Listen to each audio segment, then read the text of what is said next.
let's talk about the first step in the process. Sure. So for people, when they're first choosing a realtor, there's a lot that people really need to know. And can you start by talking about why it's never a good idea to just go online, find a realtor, choose the first one you see, and you're off and running? Yeah, I was talking with a friend of mine the other day, and he likened it to if you wanted to find a babysitter. Yeah. For your new child, you would never think of just going on the internet or on your iPhone and just swiping away until you found somebody with a pretty face and a nice review and choosing them to, be in charge of your child and leave them alone with your child for a few hours. That would just be crazy. Yeah. It's not the same, but it is a huge decision to decide to buy a home. And you shouldn't choose your agent just with the swipe of a hand. Right. That might be a starting place. It doesn't mean that everybody on there is a bad realtor, but it doesn't take anything to be on one of those ads. Just a couple bucks, you can get on those ads, and off you go. You look like you're the latest and greatest.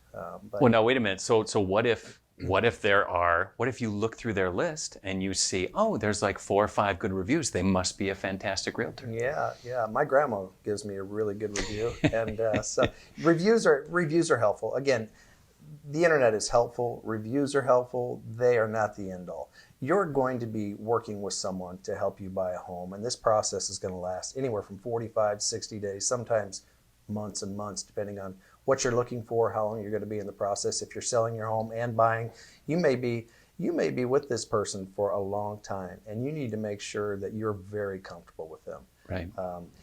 Like I said, you can buy your way onto the internet. You can't buy your way into referrals.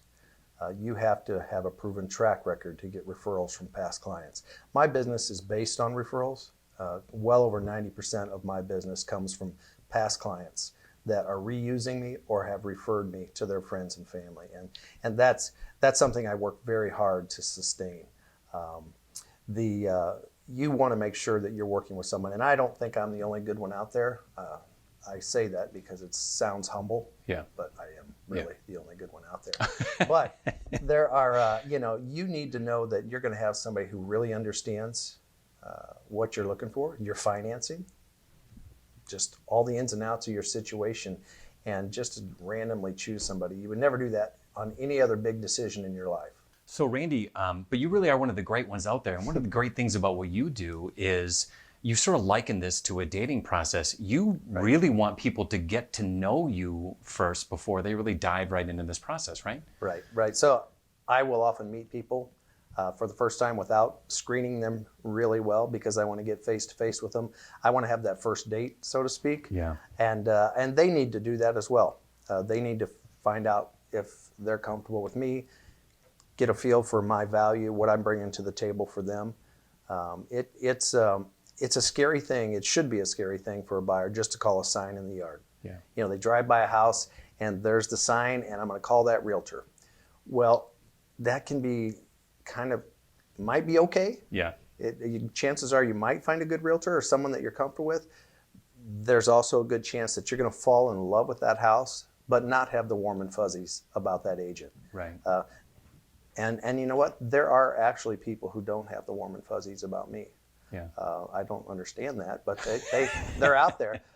Everyone is not a perfect fit, and you really need to have that kind of a dating relationship. You need to meet each other, see how you relate to each other, and if you don't have that, there's no point in having a second date.